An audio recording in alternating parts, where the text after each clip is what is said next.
देखिए बच्चों, पिछले वाले वीडियो में मैंने यहां तक आपको बता दिया था। इसके आगे देखिए, यहां पे क्वेश्चन ऐसे आते हैं जैसे उसने बोल दिया है कि बताइए -2,3 ये जो कोऑर्डिनेट है कौन से क्वाड्रेंट पे लाई करेगा। इस टाइप के क्वेश्चन इसमें पूछे जाते हैं ऑब्जेक्टिव में। तो ऐसे क्वेश्चन को कैसे सॉल्व करना है, देखिए इसका जो डिटेल है वो क्या है, इसकी जो हिस्ट्री है वो क्या है, समझिए। जैसे मैं फर्स्ट क्वाड्रेंट की बात करता हूं तो आप देखेंगे फर्स्ट क्वाड्रेंट हो, सेकेंड हो, थर्ड हो, फोर्थ हो, कोई भी क्वाड्रेंट हो, सब में रूल वही रहेगा।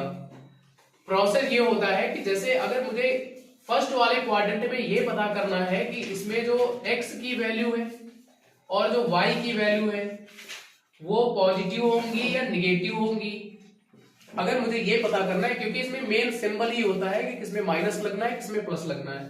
तो उसके लिए आप यहां से समझे कि अगर मुझे यहां पे कोई भी फर्स्ट क्वाड्रेंट पे अगर मुझे किसी भी पॉइंट पे, जैसे ये पॉइंट है और मुझे इस पॉइंट का कोऑर्डिनेट लिखना है, तो मैंने मान लिया कि इस पॉइंट का जो कोऑर्डिनेट है वो a, b है। मान लेता हूं इस पॉइंट का कोऑर्डिनेट a, b है, मान लिया थोड़ी देर के लिए।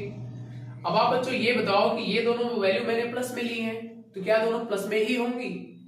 इसको पता करने के लिए अभी मैंने बताया था, जब भी कोऑर्डिनेट लिखेंगे तो उसमें पहले x की डिस्टेंस लिखते हैं फिर y की डिस्टेंस। तो आप पहले चेक करिए इसमें x की डिस्टेंस क्या है। तो आप देखेंगे जो फर्स्ट क्वाड्रेंट है उसमें जो x की डिस्टेंस है ये पॉजिटिव डायरेक्शन में है, तो इस डायरेक्शन में जो भी पॉइंट आएगा वो प्लस में ही रहेगा, इसलिए यहाँ पे जो x की वैल्यू है वो प्लस में है। फिर उसके बाद x की डिस्टेंस लिखने के बाद y की डिस्टेंस लिखनी पड़ती है। तो आप देखिए जो फर्स्ट क्वाड्रेंट है इसमें जो y की डिस्टेंस है ये भी पॉजिटिव डायरेक्शन है, इसका मतलब इसमें कोई भी पॉइंट आएगा वो भी पॉजिटिव ही रहेगा। इसका मतलब फर्स्ट क्वाड्रेंट पे कहीं पर कोई भी पॉइंट हम बना लें उसमें एब्सिसा भी पॉजिटिव रहेगा, ऑर्डिनेट भी पॉजिटिव रहेगा, x की वैल्यू भी प्लस की रहेगी, y की वैल्यू भी प्लस की रहेगी।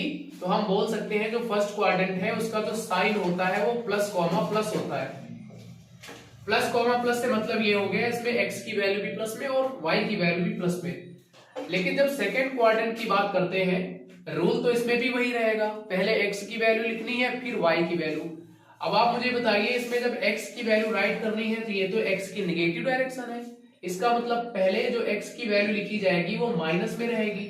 x की वैल्यू राइट करने के बाद y की वैल्यू लिखनी है, तो y की वैल्यू जब इसमें राइट करेंगे तो y इसमें पॉजिटिव डायरेक्शन में है, इसका मतलब y की वैल्यू प्लस में रहेगी। तो जो सेकेंड क्वाड्रेंट होगा उसका सिंबल होगा minus comma plus. Third quadrant पे जब आएंगे तो इसमें पहले x की वैल्यू माइनस में है, x की वैल्यू राइट करने के बाद बेटा y की वैल्यू राइट करते हैं, इसमें y भी नेगेटिव है तो इसका जो सिंबल होगा वो माइनस कॉमा माइनस होगा। उसके बाद जब फोर्थ क्वाड्रेंट में आते हैं तो फोर्थ क्वाड्रेंट में रूल तो वही है ना, पहले x की वैल्यू फिर y की वैल्यू। तो इसमें जो x एक्सिस की जो डायरेक्शन है वो पॉजिटिव है, यानी x इसमें पॉजिटिव रहेगा, बट जो y की वैल्यू रहेगी वो निगेटिव रहेगी क्योंकि इसमें y की डायरेक्शन निगेटिव है। तो ये सिंबल होते हैं। अब अगर आपसे पूछा जाए कि -2,3 कहां पे लाई करेगा तो आपको नंबर नहीं देखने, आपको इनके सिंबल देखने हैं माइनस प्लस। ये माइनस में है ये प्लस में है, तो माइनस प्लस किस में आता है? सेकंड क्वाड्रेंट पे। अब मैं कह दूं बच्चों बताइए मुझे कि जो 6,-4 लिखा है ये कौन से क्वाड्रेंट पे लाई करेगा? तो आप कहेंगे सर ये प्लस में है और ये माइनस में है, प्लस और माइनस कौन से क्वाड्रेंट पे होता है? तो आप कहेंगे फोर्थ क्वाड्रेंट पे होता है। तो इस तरीके से आप ऑब्जेक्टिव क्वेश्चन आसानी से कर सकते हैं।